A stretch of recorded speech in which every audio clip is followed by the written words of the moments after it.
जान है तो जहान है के 100वें एपिसोड में आप सबों का हार्दिक स्वागत।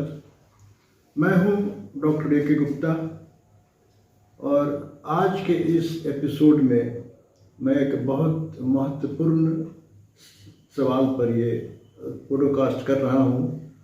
आज का विषय है मेरा कि अपने किडनी को स्वस्थ और सुरक्षित कैसे करें। ये पॉडकास्ट का विषय मैंने इसलिए इसको आज के दिन अपना चुना क्योंकि हमारे चैम्बर में, हमारे हॉस्पिटल में ज़्यादातर लोग जो पेशेंट आते हैं मिलने के लिए, वो एक सवाल लगभग हर अल्टरनेट आदमी हमसे पूछता है कि डॉक्टर साहब मेरा किडनी तो ठीक है ना। किडनी से लोग इतने ज़्यादा भयभीत हो गए हैं कि हर व्यक्ति जिसको डायबिटीज है या जिनको हाई बीपी है या जिनका वज़न ज़्यादा है या कोलेस्ट्रॉल ज़्यादा है, वो हमेशा भयभीत रहता है कि कहीं मेरा किडनी ना फेल कर जाए, कहीं हमको डायलिसिस की ना आवश्यकता पड़े। तो आज के इस पॉडकास्ट में इस प्रश्न का मैं बहुत आसान टिप्स आपको जा रहा हूँ बतलाने। और ये आज का पॉडकास्ट नेशनल किडनी फाउंडेशन के रिकमेंडेशन पर आधारित है और ये एक शोध पर आधारित है जिसे अपने चेन्नई में इंडिया के बहुत ही मशहूर नेफ्रोलॉजिस्ट डॉक्टर M.K. मानी ने अध्ययन किया था। और उन्होंने इस बात को साबित किया कि शुरू से अगर हमारे डायबिटीज़ के पेशेंट, हमारे बीपी के पेशेंट या कोलेस्ट्रॉल वाले पेशेंट अगर थोड़े से जागरूक हो जाए और थोड़े से हम डॉक्टरी सलाह की बात माने तो किडनी उनकी सुरक्षित रह सकती है और लंबे समय तक उनको, बल्कि कहें ज़्यादातर लोगों में, ऐसे लोगों जो आज के टिप्स का अनुपालन करेंगे उनको किडनी फेल होने का भय, हार्ट अटैक होने का भय और लकवा होने का भय लगभग नगण्य हो जाएगा। एक सवाल जो है सब लोग इंतज़ार कर रहे होते हैं, लोग जानना चाहते हैं कि किडनी को स्वस्थ रखने के लिए और रोगों से उसको बचाने के लिए, फेल होने के अपने बचने के लिए हमारी क्या जिम्मेदारी है, हमें क्या क्या करना चाहिए। वो है कुछ संकल्प हमें आपको और हमको लेने होंगे।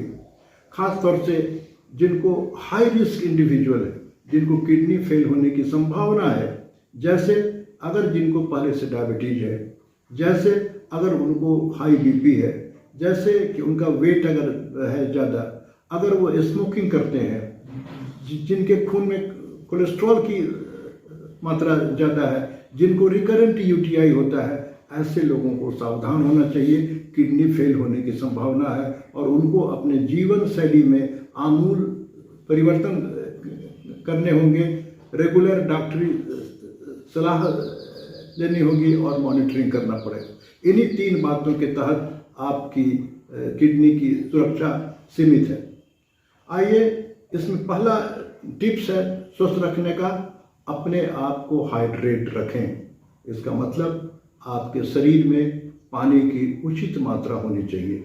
उसके लिए मैंने इसके पहले वाले पॉडकास्ट में आपने बताया था कि जो हमारे मेल लोग हैं, पुरुष लोग, वो लगभग 3 लीटर पानी रोज पिएं। महिलाएं 2 से 2.5 लीटर पानी रोज पिया करें। खाने पर जोर देने की ज़रूरत नहीं है। पानी पीना, पानी कैसे पिएं, कितना पिएं, इसके बारे में मैं इसके पहले आपके लिए शेयर कर चुका हूं। आप उसे देखेंगे तो पानी के बारे में पूरी जानकारी मिलेगी। पानी कब, कितना, कैसे पीना चाहिए। लगभग 3 लीटर पानी पीना रोज आवश्यक है। स्वस्थ आहार, संतुलित और स्वस्थ आहार का लेना बहुत ज़रूरी है। इस पर भी मैं हेल्दी डाइट पर पॉडकास्ट आपको बना चुका हूँ। किडनी के मरीजों में लोग जो ज़्यादा भयभीत होते हैं खाने के बारे में, वो है नमक, वो है प्रोटीन, वो है फल। बार बार किडनी का पेशेंट पूछता है कि डॉक्टर साहब हमें नमक खाना है कि नहीं खाना है, हमको प्रोटीन, दाल, दूध, मछली, मांस खाने अलाउ है कि नहीं, और फल हम खा सकते हैं कि नहीं खा सकते हैं। इसका सही जवाब है कि अब किडनी की एक ऐसी बीमारी है जिसका डाइट हमेशा वैरी करता है। स्टेज के हिसाब से आजकल आने वाले टाइम में कुछ डाइटिशियन की भूमिका अपने किडनी के पेशेंट के लिए सबसे आवश्यक है। उसका डाइट वैरी करता है किडनी के स्टेज पर। स्टेज 1 से स्टेज 5 में अपने किडनी की अपनी बीमारियां होती हैं। स्टेज 1 और 2 का मतलब होता है कि आपका किडनी फेल नहीं किया है, किडनी फंक्शन ठीक है, आप सामान्य रूप से हेल्दी डाइट कुछ भी खा सकते हैं।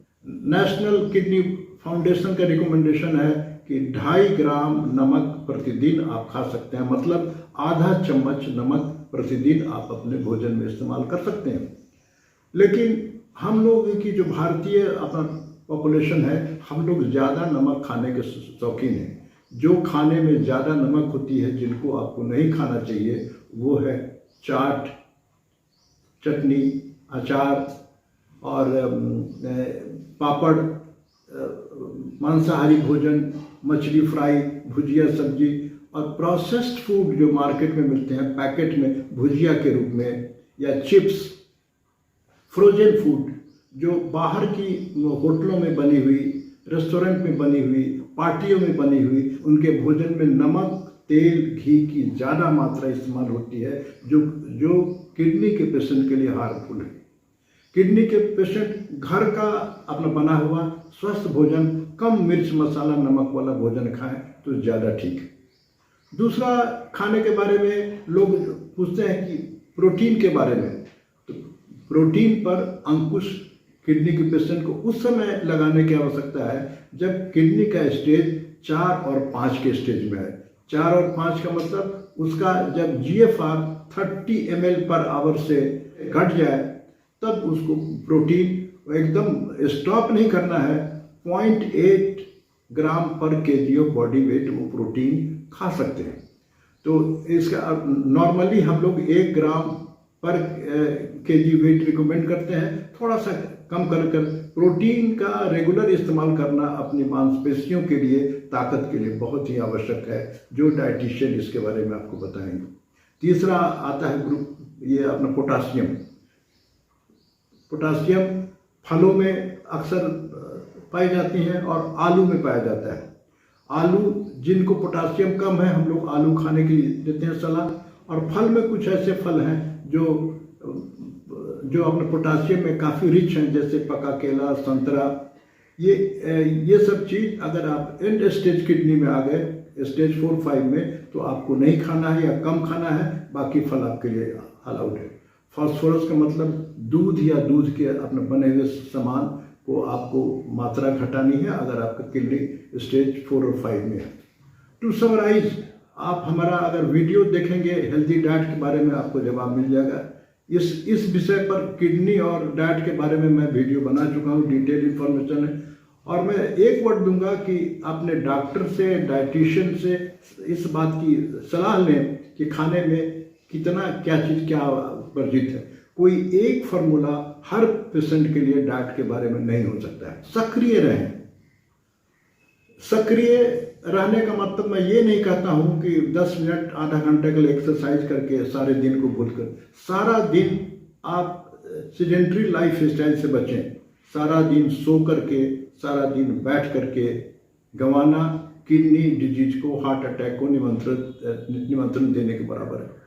सक्रिय रहने का मतलब घर के अंदर भी जितना काम संभव है, अगर आप महिला हैं तो अपने किचन का काम, घर की देखभाल का काम, गार्डनिंग का काम, इसमें अपने शरीर में हरकत अपना करते रहें। जो लोग नौकरी करते हैं, जिनको बैठ करके काम करना है लैपटॉप पर, कंप्यूटर पर, बैंक में या किसी ऑफिस में, उनको भी हर 1 घंटे के बाद 5 मिनट का अपना ब्रेक देना है और कुछ न कुछ एक्टिविटी करनी है। इस पर भी मेरा पहले का पॉडकास्ट है, डायबिटीज़ के लिए सर्वोत्तम एक्सरसाइज क्या है। अगर आप उसको देखेंगे तो इसमें आपका जवाब विस्तृत रूप से मिल जाएगा।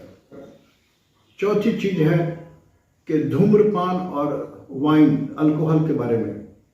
तो धूम्रपान बिल्कुल नहीं करना है। तो धूम्रपान करने के घाटे हैं कि आपकी हार्ट की वेसल्स को, आर्टरीज को और किडनी की आर्टरीज को संकुचित करता है, जिसके कारण बीपी राइज करता है आपका।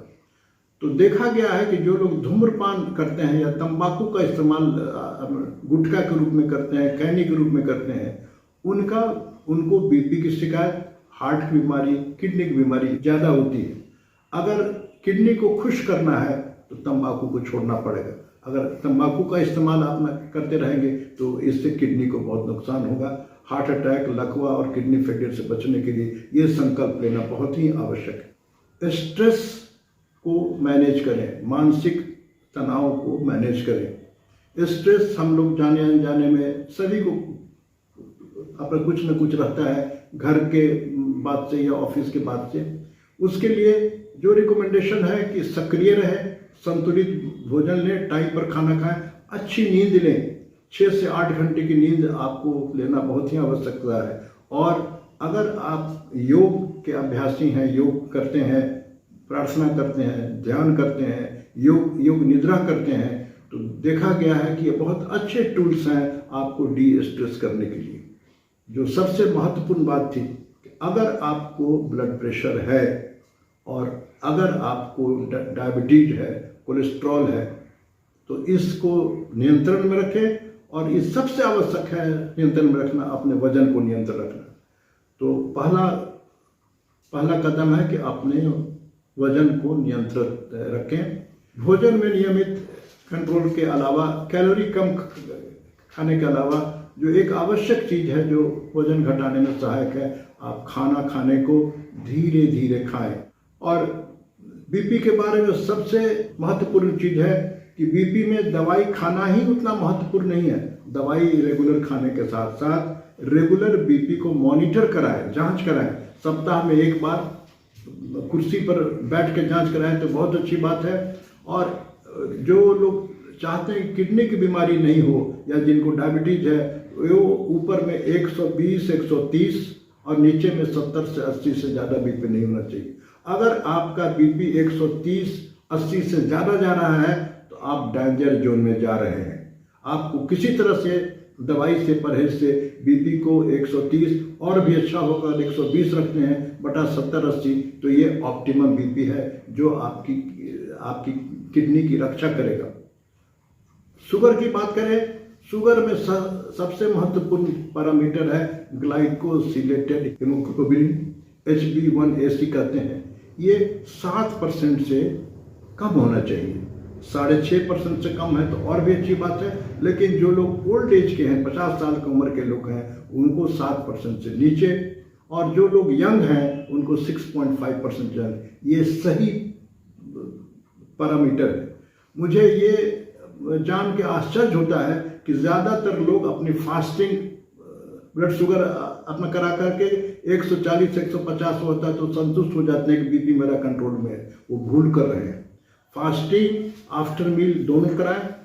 आफ्टर मील 1.5 घंटे के अपने भोजन के बाद आपका 170-80 से कम होना चाहिए और फास्टिंग 100-110 के नीचे के आसपास रहे। लेकिन सबसे महत्वपूर्ण पैरामीटर है ग्लाइकोसिलेटेड हीमोग्लोबिन 7% से कम। इस जांच को 3 महीने में एक बार करवाना अवश्य है, ये जानने के लिए कि हमारा डायबिटीज अंडर कंट्रोल है कि नहीं। तो और जहाँ तक कोलेस्ट्रॉल की बात है, कोलेस्ट्रॉल में लिपिड अपना प्रोफाइल कराएं। सिर्फ एक अपना कोलेस्ट्रॉल रहने से काम नहीं चलेगा। टोटल कोलेस्ट्रॉल आपका 200 से कम होना चाहिए।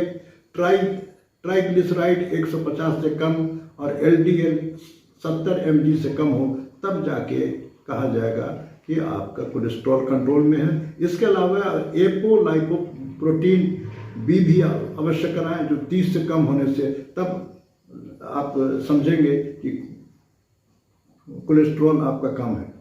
तो मैं यहाँ पर फिर रिपीट करूँगा कि किडनी की रक्षा के लिए अगर बीपी को नियंत्रण में रखना, डायबिटीज़ को नियंत्रण में रखना, कोलेस्ट्रॉल को नियंत्रण में रखना, वजन को नियंत्रण में रखना और स्ट्रेस को नियंत्रण में रखना, ये 5 चीज़ बहुत आवश्यक है। अगर ये आप करते हैं, इसके अलावा आप अगर हेल्दी लाइफ स्टाइल जिसमें भोजन, रेगुलर एक्सरसाइज, नींद की बहुत आवश्यक है, तो आपकी किडनी की रक्षा लगभग तय है। और 90 to 95% में केसेज में देखा गया कि किडनी की फेलियर नहीं हुई। और यही डॉक्टर एम के मानी के अध्ययन का निचोड़ था जो मैंने आपको सुनाया। डॉक्टर एम के मानी की ये पॉपुलेशन लगभग 10-15 सालों से अपना किडनी की बीमारियों से फ्री हैं, एक छोटे से प्रयास के बाद। तो इस पॉडकास्ट को समाप्त करने के पहले मैं उम्मीद करता हूं कि आपको इसका रिकमेंडेशन ठीक लगा होगा, इसको अपनाएं और इसका लाभ पाएं तो ज़्यादातर लोगों को हीमोडायलिसिस ट्रांसप्लांटेशन की आवश्यकता नहीं पड़ेगी। इन्हीं शब्दों के साथ मैं आज पॉडकास्ट समाप्त करता हूं। नमस्कार।